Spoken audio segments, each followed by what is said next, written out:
Hello, this is Jean Marie Ward for Buzzy Magazine. With me today is webcomics artist Jenny Breeden. Welcome, Jenny. I gotta ask you, what are the devil's panties? Satanic porn. Oh, really? No, not satanic porn at all. It's only as pornographic as my husband will let me make it. Mm-hmm. And he knows my mom reads it. So there's that. It's a journal comic. A journal comic. You write and draw. And I do the whole thing. Husband's been helping me with some of the internet hosting stuff. I'm more artist-minded. I don't know how the whole logic reality thing works. Mm-hmm. So he helps me out with that. But it's usually something happens in the life around me and people laugh and then I write it down and steal it. It's more of a documentation than it is writing. And so every single day I post a comic strip up online about conventions, and the comics that have been going up recently is that my friends and I ran around and celebrated Holi, which is you throw paint at each other, and it's dusty. It's an Indian festival, and you get covered and you breathe it in and it gets in your eyes, and I said, oh my God, I'm breathing in cancer. And then I sat there and wrote that down and took a lot of pictures for reference. And so it's a journal comic. It's a slice of life every day. I've been doing it since 2001. God, I don't want to do the math, so that makes it 12 years old. It's old enough to go to school. I don't quite know what grade that is yet. And I think this week I've hit over 4,000 comic strips that are up online that are free to read. And oh my goodness, yeah. So well, that answers one of my questions. How long have you been doing it? And part of one of my other questions are, who are the major characters? You, your husband, anybody who's unfortunate enough to meet you? Well, a bit. I used to do cartoons about the conventions and people bringing me weird things and the hijinks that we get up to. I had a couple bring me a basket of all of these different candies and funky things. They had a box of jelly beans that was the Harry Potter jelly beans. Mm-hmm. And so there was a dirt flavor, yes, and grass flavor, and we would do jelly bean Russian roulette. And I did a cartoon about it, and then I had some people bring me a huge basket of water and condoms. And I was like, this seems to be escalating. I better stop documenting it, or a van's going to pull out, and 3 guys in ski masks are going to say, this is going to be awesome, you're going to do a cartoon about this. And chloroform. So I stopped doing cartoons about the interesting people I met at conventions. And I try to keep it to people who have signed waivers. And they have to sign waivers, oh boy. Well, my mom suggested that. My mother said you need your siblings and everyone you know and your loved ones to sign a waiver so that when... And not if, when. When they say, you know, I didn't like that you did that, or, you know, you did a cartoon about that, I can say, it's legal. I ended up getting a hold of a contract, a copy of a contract for reality show. And it has all of these clauses like, we can take your image and then change your personality and what you say and context. And I went, wow, remind me never to go into a reality show. And so I have them sign those waivers. Yes, I could use your image and we could change your personality. Well, oh. And it's a bit disconcerting to go up to somebody and say, honey, I love you. Could you sign that? My husband and I are still going over his contract. Oh, yes. So he's in the strip, you're in the strip, your friends and family, yeah, everybody. Why the Devil's Panties? What is the origin of the name? So once upon a time, I went to Savannah College of Art and Design, and I majored in comic books. And whenever something funny would happen around the dorms, I would do a little cartoon about it. And I had this folder full of little cartoons. And about 2001, I had a friend say, oh, you should put them up on the internet. And I said, okay, well, I guess I have to name it. I wanted to name it Reality's Victim. and I got a whole list of different titles that I could do it. I could call it. And my friend DJ said, well, I was going to have my band be called The Devil's Panties, but I don't play an instrument, so you can have the title.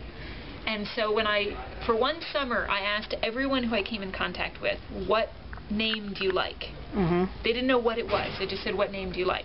And to a person, every single person that I stopped in line at grocery stores and the pizza delivery van and everybody said, Devil's Panties. I don't know what that is, but I want to find out. Mm-hmm. So I used that, and 3 years later I had 2 girls run up to me at a convention and they said, oh, Devil's Panties, I love that movie. And I said, what? And they said, you know, the Sandra Bullock movie. And I said, what? Apparently, in Miss Congeniality, there's a scene where the little blonde cheerleader says, I wanted to get the red undies, but my mom wouldn't let me. She said they were Satan's panties.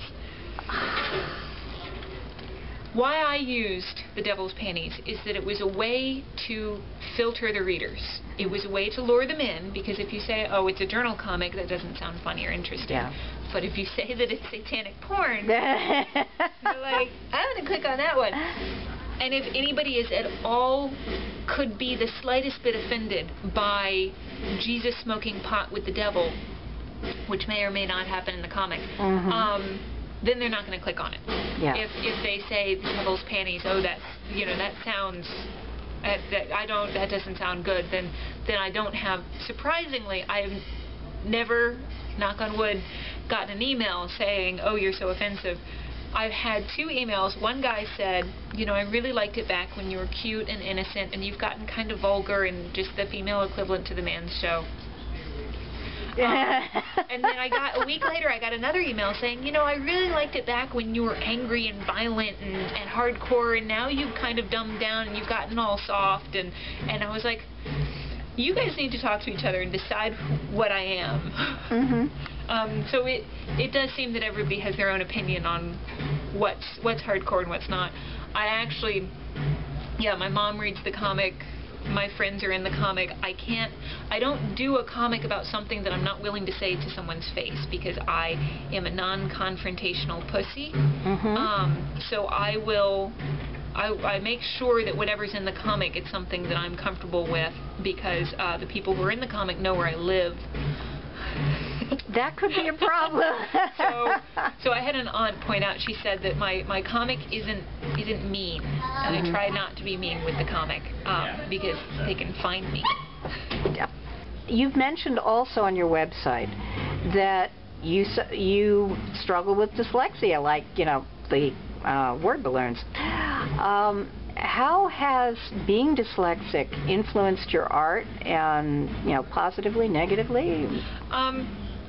So there's a comic where 2 guys say, and I think this is XKCD, they say, hey, let's have a contest, see who can have the most comments on a blog post. And the one guy says, I did the ultimate blog post. It has everything in it. It has government, it's got, you know, social frustrations, it has all of the different aspects of life in the universe, and I've talked about everything, and I've gotten 123 comments.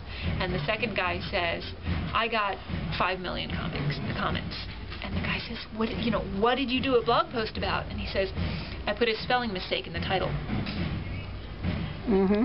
So what's frustrating is that if there's a spelling mistake in something online, you'll have, the people are very polite. They say, hey, did you notice that there's a spelling mistake? Unfortunately, you get 50 of those comments. Hey, did you notice that there's a spelling mistake? And it's hard to stay polite. After number 50. About number 8, you start kind of losing your cool with, yes, I know it's bringing. And for me, you know, I try to use, I posted a rant, and what set me off was that I was trying to spell the word chivalrous. I spell phonetically. I sound it out. And so if it sounds like an SH, I'm screwed. I can't, the computer said I have no idea what you're talking about, and so finally I turned to my housemates and I said, hey guys, how do you spell chivalrous? And I had one housemate turn to me and say, don't you have a dictionary? How stupid can you be? Ouch. So I posted commentary on that. had to do with drowning in pig feces. And I had a lot of people say, I'm not the only one. Somebody else is frustrated by this. I had one person say, I'm so offended by your rant, I can't read your comic anymore. And I thought about taking the rant down, but I had too many people say, thank you so much for saying that, because in 2nd grade they pulled me out of school and put me in the special kids class in 2nd grade because I wasn't reading. It took me a long time to learn how to read. Comics helped me immensely. My older brothers had comics. I wanted to know what happened in ElfQuest. Strongbow was in a cage, or maybe it was the lady with the black hair was in a cage, and I wanted to know what was going on. So I forced myself to sound out the words and figure out what was going on. They put me in resource. So they put me back into the normal school halfway through 2nd grade. And I would just, during English class, I would go to the special kids class, resource. And in middle school to high school, I was in both the smart kids gifted class and the stupid kids class. I got to go to all the pizza parties. It was awesome. So about that time, I realized it's not me. It's the school systems. Everyone has a different brain. Everyone thinks differently.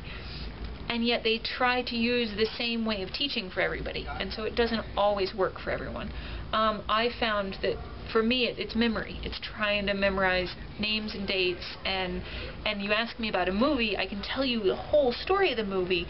I can't tell you who's in what the name of the people in the movie, but I can tell you other movies they've been in. My friends have a lot of fun. It's a game. Guess that actor. Oh, yeah.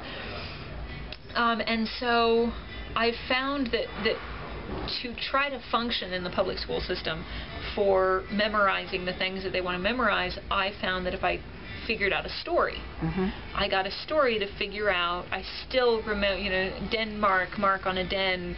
I'll figure the story out, and that's the different way of approaching a problem. And so I found with the comic strips and the comic books, it's more of, for me, writing a comic is that something funny happens. I have to figure out what's funny about that situation, and then how do you communicate that, and how do you boil it down to its essence. And so approaching that, it's not necessarily, this is the conversation that happened and that's why it's funny. It's a bit more of figuring out the story behind it. And unfortunately, you go on, for the spelling, you go on, you do a spell check. Roll and roll are both spelled the same way. And I had at one point meet.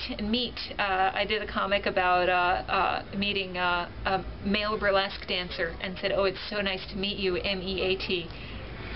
It worked. Yeah, I can imagine you got a lot of comments on that one too. Well, no, I had when I posted the rant, I had a bunch of people say, "You have dyslexia?" I thought the spelling mistakes were on purpose. I thought that it was part of the joke, and I was like, wow, you think I'm way smarter than I am, more talented. But I've had a lot of people say, oh, I've had the same problems. And that's the thing that I adore about the comic, is that I do these things that I think are weird or interesting or unique, and I have people all over the world saying, oh my God, that's so me, that's me and my sister, that's me and my, my friends. I had one girl in Connecticut come up to me last year and say, I thought I was broken. And then I read your comic and I found that there's other people just like me out there. It was awesome. Yes. With that, I'd like to say thank you so much, Jenny. Thank you. And thank you from Buzzy Magazine.